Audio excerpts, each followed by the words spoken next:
तर मुंबईमध्ये आज दुपारपासूनच लोकल सेवा ठप्प होती। जीव मुठीत घेऊन प्रवाशांना त्यानंतर रेल्वे पटरीवरून प्रवास करावा लागलेला आहे। रेल्वे सेवा ठप्प झाली होती, त्यामुळे प्रवास करणाऱ्या प्रवाशांचे प्रचंड हाल झाले। मुंबईची लाईफलाईन ही ठप्प झाल्यामुळे प्रवाशांचे प्रचंड हाल झाले। या प्रवाशांसोबत बातचीत केली आहे आमचे प्रतिनिधी कुणाल बोहिटे यांनी। पाहूयात। 2 दिवस मुंबईसह उपनगरांमध्ये पावसाने थैमान घातलेला आहे आणि याचा थेट परिणाम मुंबईची जीवनवाहिनी मानल्या जाणाऱ्या लोकलवरती पडलेला आहे। आणि लोकल मागील 2 ते 3 तासांपासून ठप्प आहे। कसारापर्यंतची लोकल ही पूर्णतः ठप्प झालेली आहे आणि आता पर्यायी मार्ग म्हणून लोकांनी प्रवाशांनी ट्रॅक वरून जाण्याचा मार्ग अवलंबलेला आहे। दादा, कुठून आपण चालत आलेला आहात आणि कुठे जायचं आपल्याला? आम्ही आता मुलुंडवरून चालत आलो, डोंबिवलीला जायचं तर ठाणा स्टेशनला जातोय। पण रेल्वे प्रशासनाकडनं काही माहिती मिळते कधी ट्रेन येणार आहेत काय? अनाउन्समेंट करतायत पण ट्रेन काय वेळेवर नाहीये। तुम्ही तुम्ही कुठून आलायत? मी अंधेरीवरून आलेलो आहे। आता डोंबिवलीला चाललेलो आहे।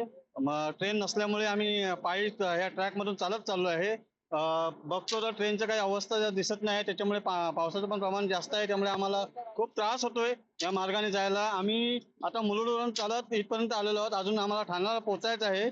या ठिकाणी लेडीज देखील आहेत, म्हणजे महिला देखील आपण पाहतोय की या ट्रॅक वरून चालत चाललेल्या आहेत। रेल्वे प्रशासनाकडून कोणत्याही प्रकारे उत्तरे जी आहेत ती दिली जात नाहीयेत। रेल्वे 2 ते 3 तास उशिराने धावत आहेत आणि महिलांना देखील या ट्रॅक वरून प्रवास करावा लागत आहे। ताई, कुठून आलात तुम्ही आणि कुठे जायचंय?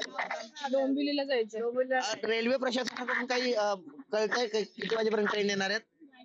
काहीच नाही. कारण महिलांमध्ये गृहिणी असतात, घरी गेल्यानंतर स्वयंपाक देखील करायचा असतो। हो. आम्हाला अजून काय आयडिया सांगितलीच नाही तेवढं आम्हाला.